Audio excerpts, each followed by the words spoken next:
Masjid Al-Hidayah. Yang kami hormati Ustaz kita bersama ya.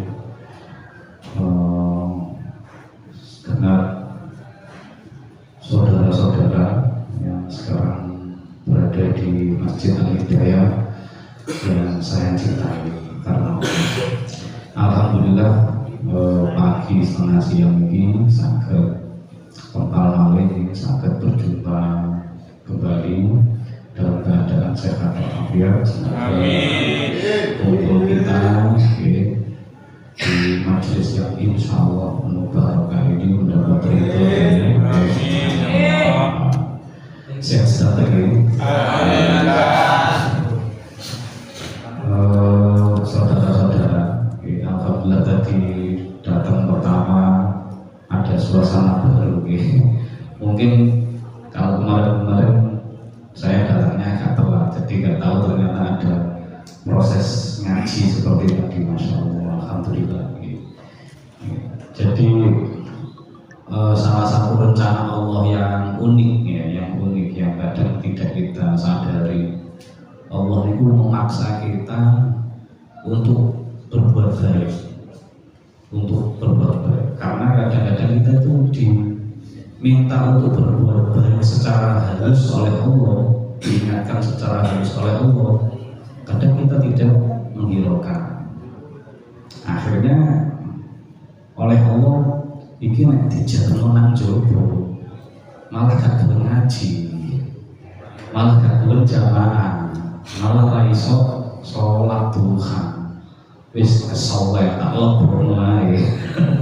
Akhirnya jenengan dipaksa masuk ke sini, entah dengan jalan seperti apa, tapi jenengan dipaksa seperti ini, dan akhirnya alhamdulillah jenengan bisa tenang di sini. Tenang di sini maksudnya bisa ikut sholat jamaah, sholat duha, itikaf, bahkan ngaji seperti tadi. Kalau di luar saya nggak yakin, kita nggak yakin di luar nanti bisa belajar seperti tadi kayaknya.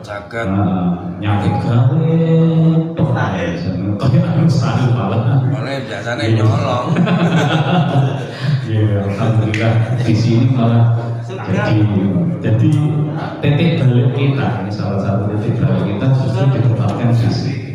Terus, saudara-saudara yang saya hormati, salah satu hal yang diyakini oleh semua agama mesti yakin, semua agama pasti yakin bahwa setiap manusia itu akan mengalami kematian. Itu semua agama mesti yakin seperti itu.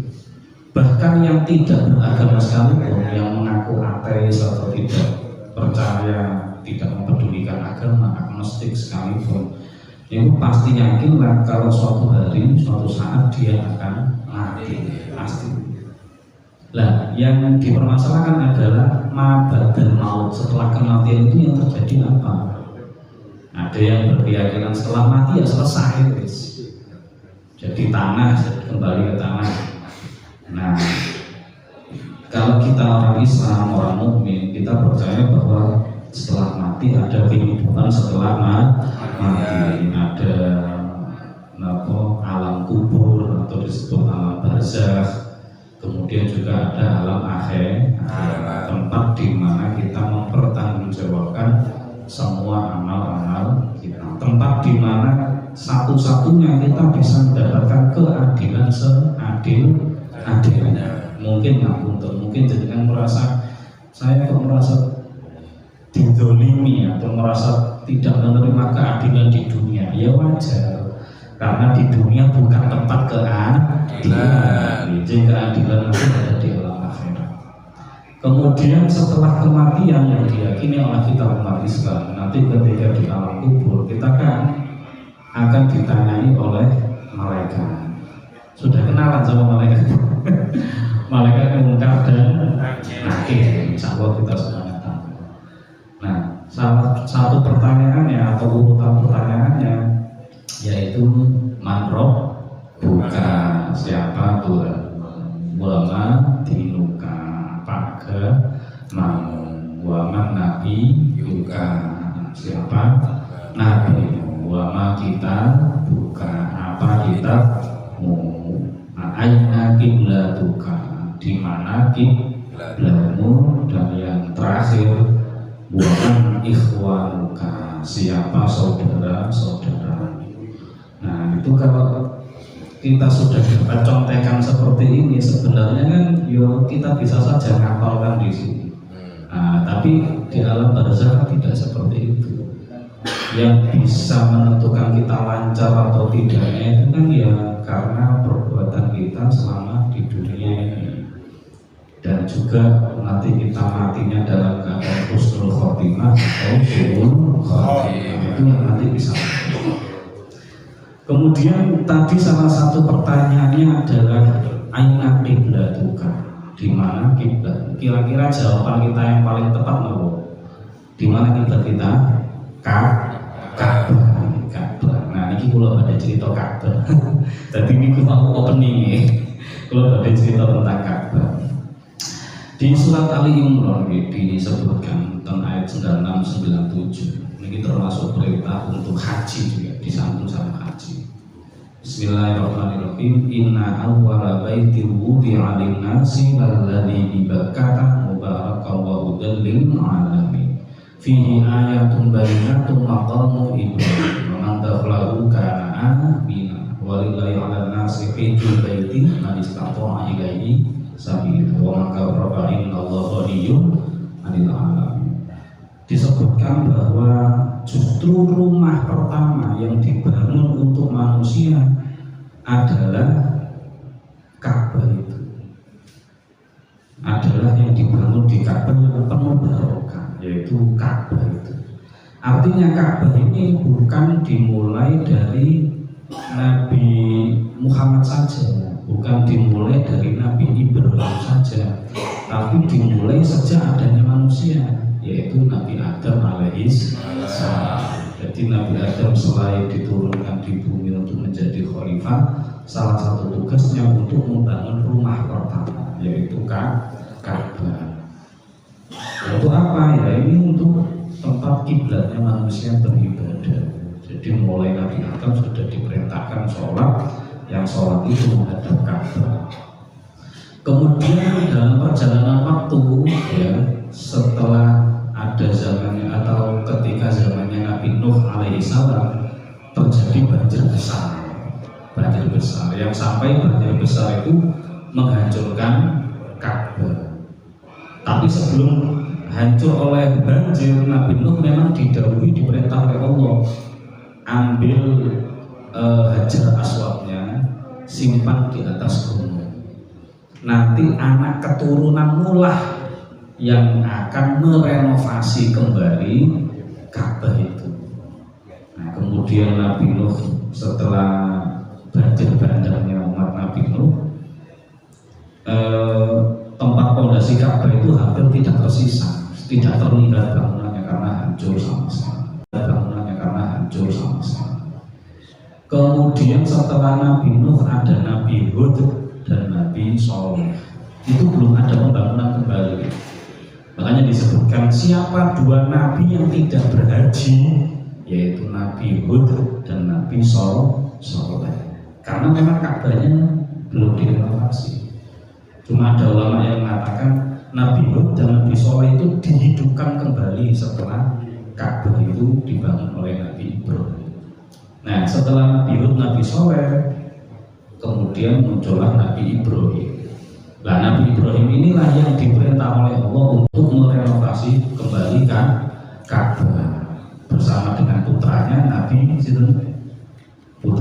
Ibrahim yang ikut merenovasi Ka'bah, Nabi Ismail itu. Makanya ketika merenovasi kan diambilkan batu, terus telapak kakinya Nabi Ibrahim ngecap di batu itu ketika bangun Ka'bah, nyusun batunya. Nah, itu yang disebut sebagai makom Ibrahim. Jadi makom Ibrahim itu bukan kuburan, bukan pemakaman, tapi tempat pijakan Nabi Ibrahim. Semoga semuanya bisa salah semuanya gitu.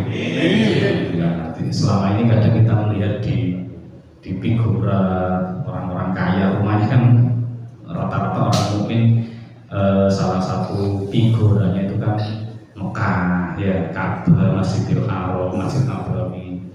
Ya, kadang-kadang kalau kita lagi kangen memang ingin sekali terus figura itu dilapi, dibersihkan, terus diampun diam-diam, terus kemudian kita berazam, berniat dalam hati, ya Allah panggil saya ya Allah, insya Allah mboten dangu ya Allah, kula badhe berangkat, insya Allah tenang. Saya setuju, alhamdulillah barokah saged budal mriku. Kemudian setelah itu ya dengan perjalanan waktu sampailah di zaman Nabi Muhammad SAW. Pada waktu itu masih dikuasai oleh kafir jahiliyah, Syariatnya Nabi Ibrahim semakin lama semakin turun ke Nabi Muhammad itu semakin terkikis, semakin hilang. Sehingga hajinya tetap ada, tawafnya tetap ada, tapi tata caranya tidak mengikuti tata cara syariatnya Nabi Ibrahim alaihissalam. Sehingga tawafnya itu bacaannya sakar-karuan. Bahkan sebagian itu tepuk tangan. Bahkan sebagian itu ada yang telanjang. Muka awal tasbih disebutkan di Quran itu. Orang jahiliyah ketika tawaf itu malah kayak ngenyek Ka'bah. Bahkan di dalam Ka'bah ditaruh berhala, di samping-sampingnya taruh berhala, sehingga ajaran Nabi Ibrahim melenceng luar biasa. Makanya kakeknya Nabi Muhammad ya, Sayyid Abdul Muthalib itu nggak cocok sama kelakuan orang kafir jahiliyah, tapi ya gimana, itu sudah jadi tradisi lama. Dan alhamdulillah ketika Nabi Muhammad jadi nabi, kemudian syariatnya sudah dikembalikan dan disempurnakan lagi.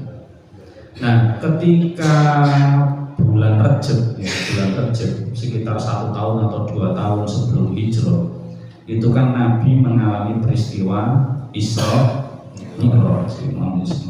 Nah, setelah Isra Mi'raj itu beliau mendapatkan perintah sholat 5 waktu.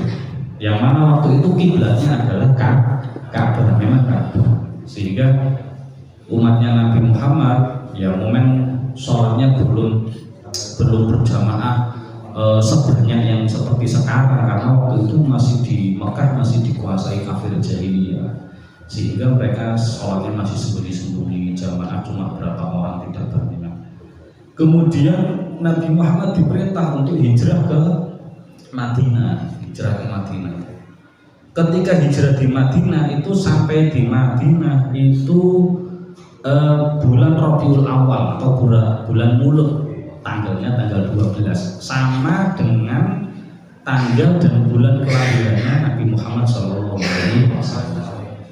Salah satu kesaktian, mukjizat, salah satu keunikannya Nabi kita Muhammad itu lahirnya, hijrahnya, bahkan wafatnya di hari dan bulan yang sama, di tanggal dan bulan yang sama. Harinya ya Senin, tanggalnya ya 12, bulannya ya Rabiul Awal, tiga-tiganya sama. Bahkan ada yang mengatakan 4, yaitu ketika menerima Quran atau menerima wahyu pertama itu sama. Ada yang sampai mengatakan begitu. Kemudian ketika sampai di Madinah, Nabi diperintah untuk menghadap kiblatnya ke Baitul Maqdis di Palestina. Yo Nabi sebagai Nabi utusan Allah yo mano, tapi ten ati rada gak cocok. Loh, biyen ngadep kiblate nang Ka'bah saiki kok digongkon nang Masjidil Aqsa Palestina. Tapi Nabi yo mano, para sahabat yo sami derek. Nah, inilah salah satu nanti yang menjadi ejekannya kaum Yahudi. Kaum Yahudi itu sebenarnya di Mekah ya ada, tapi tidak sebanyak dan sefrontal yang ada di Madinah. Ketika di Madinah, istilahnya musuhnya Nabi itu tidak hanya orang kafir saja, tapi juga orang Nasrani maupun yang Yahudi. Dan yang paling sering diceritakan di Quran itu Yahudi, yang paling sering diceritakan. Lah orang Yahudi itu ngece, gojlogi. Lah yo Muhammad, awakmu iku duwe agama itu gak ro kiblat apa sampai niru kiblate wong Yahudi. Muhammad itu nek gak krono wong Yahudi gak ngarah kiblat. Akhirnya wong Yahudi itu ngece-ngece ngoten. Karena Nabi Muhammad sholat menghadap kiblatnya di Baitul Maqdis. Sebenarnya salah satu hikmahnya kenapa kiblatnya kok dialihkan ke Baitul Maqdis itu biar orang Yahudinya itu merasa seagama, merasa satu syariat, satu kakek moyang, yaitu kakek moyangnya Islam dan orang Yahudi sama-sama Nabi Ibrahim. Mestinya kan terus, oh Muhammad itu kiblatnya ya Masjidil Aqsa, ya wis aku tak melu agamane Nabi Muhammad. Mestinya ngono, tapi malah digawe ngece-ngece. Dan itu termasuk ujian keimanan luar biasa untuk umatnya Kanjeng Nabi. Karena di Madinah itu kan orang baru wong citas teko ya, migrasi dari Mekah ke Madinah, terus dapat tekanan ilo-iloan dari orang Yahudi yang seperti itu. Dan itu enggak sehari dua hari, berlangsung selama 17 bulan. 17 bulan juga. Bahkan Nabi setiap harinya, hampir setiap harinya itu dongak ke langit, berdoa ke Allah. Ya Allah, alihkan kembali kiblat ke Ka'bah. Alihkan kembali kiblat ke Ka'bah ya Allah. Belum dituruti oleh Allah. Sehari, 2 hari, seminggu, 2 minggu, sebulan, 2 bulan, bahkan baru dikabulkan oleh Allah itu 17 bulan.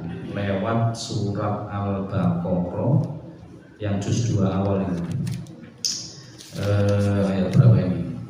Ayat 144. Itu baru dikabulkan, disuruh balik ke Masjidil Haram di Mekah, di Ka'bah.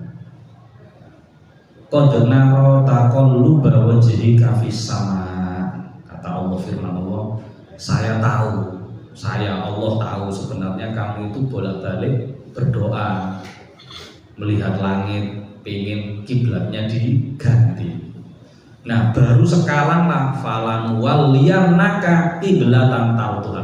Baru sekarang lah saya alihkan kiblat ke kiblat yang kamu inginkan, yang kamu ridhoi, yaitu di Ka'bah Masjidil Haram. Dan perintah itu, firman itu di tengah-tengah sholat, di sholat subuh, di Masjid Qiblatain, masjidnya namanya Qiblatain, julukannya sekarang. Akhirnya Kanjeng Nabi yang balik menuju kiblatnya di Ka'bah di Masjidil Haram. Ada banyak hikmah yang bisa kita dapatkan dari cerita ini. Nabi sewenangnya luar biasa, kiblatnya kembali ke Ka'bah.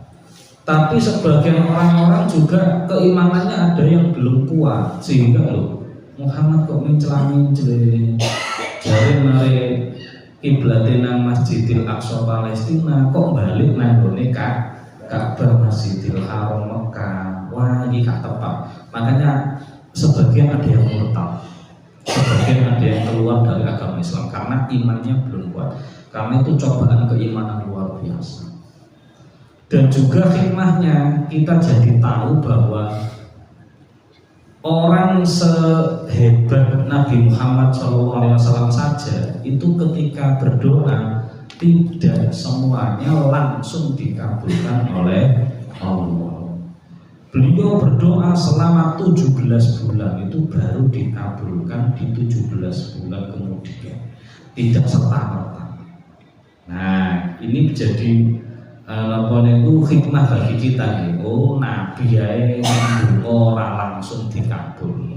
Berarti kalau saya, apalagi saya yang tidak seperti Nabi Muhammad, maka ketika berdoa tidak boleh cepat putus asa. Kalau 1 bulan 2 bulan kayaknya belum dikabulkan, terus saja bernopo-nopo. Karena kita, apalagi kita, memang Nabi Muhammad itu kadang-kadang ada yang doa langsung dikabulkan, ada yang nunggu sehari 2 hari, sebulan 2 bulan, bahkan ada yang bertahun-tahun. Bahkan ada doa Nabi yang tidak dikabulkan oleh Allah. Ada. Jadi pengabulan doa itu memang hak prerogatif dari Allah. Kita nggak bisa nuntut harus seperti ini. Allah itu Maha Kuasa, bukan pembantu kita. Jadi Jangan harap kalau terus kita doa langsung dikabulkan. Akhirnya Allah kan derajatnya turun jadi pembantu, terus mengabulkan semua orang, nuruti semua orang yang enggak. Allah mengabulkan doa yang memang itu baik untuk kita, yang memang itu sudah ditakdirkan oleh Allah untuk kita. Maka doanya terus saja, nggak usah putus asa. Kemudian kembali ke kiblat ya. Setelah kiblat itu kembali ke Ka'bah, alhamdulillah, maka kiblat Ka'bah ini tidak hanya menjadi kiblatnya orang sholat, ya, tidak hanya menjadi kiblatnya orang sholat. Banyak ibadah yang berhubungan atau berkaitan dengan Ka'bah, banyak sekali. Contohnya apa? Contohnya ketika kita haji atau umroh, itu kan ada salah satu manasik namanya tawaf, namanya tawaf. Nah, tawaf itu adalah mengelilingi Ka'bah. Jadi Ka'bah itu tidak hanya digunakan untuk sholat saja, tawaf juga pakai Ka'bah. Kemudian yang ketiga, menghadap ke Ka'bah itu tidak hanya waktu sholat saja. Bahkan ketika kita wafat, ketika kita mati, dimakamkan, itu ketika kita dimakamkan menghadap kemana? Kiblat, ya, ditaruh di tanah terus kan dimiringkan, nanti ningali kan miringkannya kan arah kiblat. Bahkan lagi kiblat itu juga menjadi Ka'bah itu juga menjadi kiblat adab atau tata krama. Contohnya ketika kita berdoa itu kan adab tata kramanya menghadap kiblat. Ya tidak wajib, tapi adab tata kramanya menghadap kiblat. Makanya kita lihat imam-imam di masjid atau musola itu setelah selesai salam, itu ketika zikir atau wiritan dia merubah arah duduknya, gitu. Enten sing ngadep ngalor atau ada yang menghadap ke jamaah ke timur. Memang hadisnya kan di Nabi seperti itu. Ketika setelah sholat terus merubah duduknya. Agar apa? Agar orang tahu bahwa sholatnya sudah selesai, tinggal wiritannya. Setelah wiritan, zikir, kemudian mau berdoa, kembali lagi duduknya menghadap kiblat. Itu menjadi kiblat tata krama, tidak hanya kiblat untuk sholat. Ketika kita ngaji, baca Quran, yasinan, tahlilan, istighosan, macam-macam, itu adabnya tata kramanya kita duduk menghadap kiblat. Bahkan juga karena saking sucinya arah kiblat itu, saking pentingnya arah kiblat itu, orang itu tidak boleh buang air di kamar mandi menghadap atau membelakangi kiblat, nggak boleh. Secara adab begitu. Saya tidak bilang halal haram, tapi secara adab tidak boleh.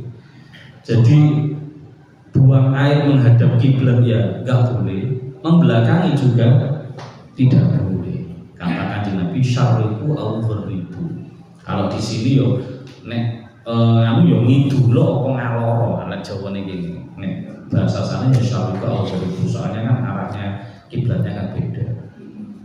Kemudian seperti buang ludah atau buang ingus itu kan juga adabnya tata kramanya tidak boleh ke arah kanan dan tidak boleh ke arah kiblat. Saking sucinya sampai Ka'bah itu tidak hanya menjadi kiblat sholat tapi juga menjadi kiblat sekian banyak ibadah ataupun tata krama. Nah, maka dari itu, ini saking pentingnya kiblat, maka ini berkaitan dengan salah satu program Kementerian Agama. Kementerian Agama punya program, insya Allah besok di tanggal 15 dan 16 Juli ya bulan ini, tepatnya hari Rabu dan Kamis, jamnya pukul 16:27 itu akan terjadi namanya Rosdul Kiblat. Rosdul Kiblat itu adalah di mana posisi matahari berada tepat di atas bangunan Ka'bah. pada tanggal 15 dan 16 Juli pada hari Rabu dan hari Kamis, jamnya di 16.27 WIB. Yang WIB kita kan ada di WIB. Lah, karena posisi matahari berada tepat di atas Ka'bah, maka otomatis secara presisi semua bayangan pasti akan mengarah ke kiblat. Semua bayangan pasti akan mengarah ke kiblat. Lah, ini oleh Kementerian Agama digunakan sebagai momentum kita untuk mengukur kembali kiblat kita, atau istilahnya mengkalibrasi kiblat kita. Selama ini kiblat kita sudah tepat, benar, presisi, atau ada pergeseran.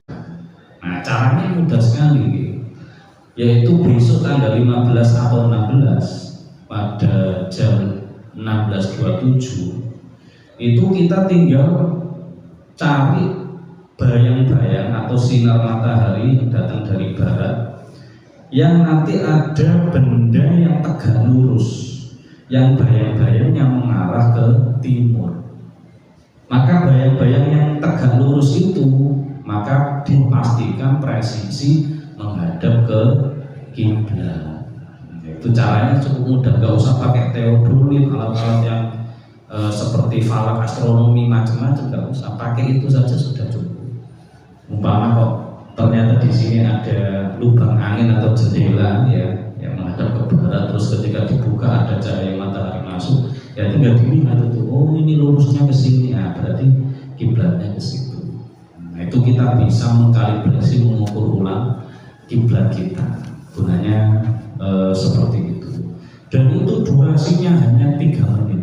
16.27, 16.28, 16.29. Lebih dari itu sudah melenceng. Sudah melenceng, tidak tepat ke arah kiblat. Nah, yang jadi pertanyaan adalah tindak lanjutnya. Setelah kita mengkalibrasi kiblat atau mengukur kembali kiblat kita, umpama kayak masjid ini ya, masjid ini kan sudah digaris rapi, pun digaris rapi. Ketika ternyata terus kita ukur kembali dengan kalibrasi kiblat dengan cara itu atau cara-cara modern yang lain, ternyata kok, wah ini kurang ngalor titik, umpama ini kurang ngalor titik, sering rong derajat kurang rong titik. Nah, maka bagaimana yang kita lakukan? Apakah kita geser atau kita tetapkan seperti ini? Nah, ini ada dua pendapat ulama, ada dua kubu ulama, perbedaan ulama. Yang mazhab Syafi'iyah itu mengharuskan kiblat itu harus presisi, harus tepat. Kalau setelah dilakukan pengukuran atau kalibrasi kok ternyata kurang 1 derajat, 2 derajat, melenceng ke kanan ataupun ke kiri, maka harus dipaskan kembali. Harus dipaskan. Karena apa? Karena menceng derajat 1 derajat saja di sini, maka ketika kita tarik lurus ke barat itu melencengnya dengan Masjidil Haram, dengan Ka'bah itu 111 km. Jadi tidak menghadap ke Ka'bah. Sehingga mazhab Syafi'iyah itu ketat sekali dalam hal ini. Orang kalau mau sholat, istiqbalul kiblat itu kan salah satu syarat sholat. Syarat sholat itu kan sucinya badan dari hadas maupun najis, kemudian sucinya tempat, kemudian memakai baju penutup aurat yang suci, terus masuknya waktu sholat, dan yang terakhir adalah menghadap kiblat. Nah, menghadap kiblat itu harus tepat di setiap sholat, baik sholat sunnah maupun sholat wajib, kecuali nanti ada 2 keadaan, yaitu sholat sunnah di atas kendaraan sama sholat ketika syiddatil khauf, ketika berkecamuknya perang. Tapi kalau dalam keadaan normal harus wajib presisi menghadap kiblat, harus kita yakin benar-benar bahwa ada kiblat. Baik itu orangnya sholatnya di Masjidil Haram yang bisa melihat Ka'bah secara langsung, atau di luar, atau yang berjauhan seperti kita, harus kiblatnya presisi. Itu mazhab Syafi'i. Tapi menurut mayoritas ulama, yang mazhab Hanafiyah, Malikiyah sama Hanabilah, itu kiblat itu ada 3 tahapan. Ka'bah sebagai kiblat itu ada 3 tahapan, yaitu kalau orang itu sholatnya di dalam Masjidil Haram yang bisa melihat Ka'bah secara langsung, maka kiblatnya harus tepat menghadap Ka'bah karena dia bisa melihat secara langsung, sholatnya harus tepat. Tapi kalau orang itu tidak sholat di dalam Masjidil Haram alias di luar, tapi bisa masih melihat Masjidil Haram, maka kiblatnya cukup melihat Masjidil Haram, sudah cukup. Dan bagi orang yang tidak bisa melihat Masjidil Haram maupun Ka'bah seperti kita-kita ini, melihat Masjidil Haram yang nggak bisa, apalagi melihat Ka'bah saking jauh. Maka bagaimana? Maka caranya adalah jihadul Ka'bah. Maka arah Ka'bah itu di mana? Nek istilah Jawa jenenge pancere nanti. Pancer kulon, opo etan, opo lor, opo kidul, wis ngono. Nah, kita ini kebetulan kiblatnya, Ka'bahnya itu berada di arah barat. Sehingga menurut mayoritas ulama, orang di Indonesia kalau sholatnya masih dianggap menghadap barat, maka dianggap masih menghadap kiblat. Nah, karena banyak yang ngaku masjid-masjid atau musola-musola di daerah kita, itu pembangunan masjid musolanya itu tidak berdasarkan arah kiblat, tapi berdasarkan kotaan tanahnya. Bahkan ada yang berdasarkan jalan. Ini jalannya ngadep kulon, padahal diukur ya kadang orang tepat kulon. Nah, jadi mereka bangun masjid, bangun musola itu tidak mengukur kiblatnya dari pertama. Yang penting kotaan tanahnya 8 musuh 10, 20 musuh 10, ya wis iki dibangun kotak ini. Nah, kok kiblatnya buri lah itu. Akhirnya kiblat sebelah di kulone, akhirnya nonton toh. Nah, maka menurut mayoritas ulama tidak perlu diganti. Yang penting masih dianggap menghadap ke barat, maka masih dianggap juga menghadap kiblat. Terus Darul Iftah Al-Misriyah, MUI-nya Mesir, yang dimana di situ ada Grand Al-Azhar, Grand Sheikh Al-Azhar, itu universitas Islam tertua di dunia. Di situ juga ada. Itu mengeluarkan fatwa, mengeluarkan hukum bahwa batas toleransi seseorang masih dianggap menghadap kiblat itu jika tidak terlalu melenceng melebihi 45 derajat. Sehingga kalau kita ukur kembali kiblat ini ternyata kok melencengnya 1 derajat, 2 derajat, 3 derajat, bahkan cuma 5 derajat, tidak sampai 45 derajat, maka masih sah dianggap sebagai menghadap kiblat. Nah, makanya oleh pemerintah, Kementerian Agama tetap ini disosialisasikan dan juga diberi pengertian bahwa ini memang terjadi perbedaan pendapat. Yang penting jamaah tidak boleh terpecah belah hanya karena ada program postul kiblat atau kalibrasi kiblat. Kalau jenengan mau mengukur kembali, mempresisikan kembali kiblat ini ya monggo. Mau dirubah lagi terus solasinya mau didandani, dimiringno, ditepakkan arah kiblat ya monggo. Yang saran dari Kementerian Agama, monggo dirunding, dimusyawarahkan dengan para jamaah dan para takmir pengurus semua. Kalau semuanya sepakat, ayo Pak dipresisikan Pak, dikencengno malih Pak, biar kita ibadah yuk kanthi mantep. Nah iki pancen saestu-estu ngadep kiblat. Soalnya iki wau kan nek menceng 1 derajat itu jaraknya ditarik ke barat itu 111 km. Jadi sudah bukan Arab Saudi, malahan sudah negara lain malahan kalau ditarik. Nah itu monggo dimusyawarahkan yang baik. Nanti akhir ditanyakan cukup ya, kita tutup. Bismillahirrahmanirrahim. Subhanakallahumma wa bihamdika asyhadu an la ilaha illa anta astaghfiruka wa atubu ilaik. Maaf, semoga tetap sehat selalu. Amin. Harapkan bisa tercapai. Dari saya, assalamualaikum.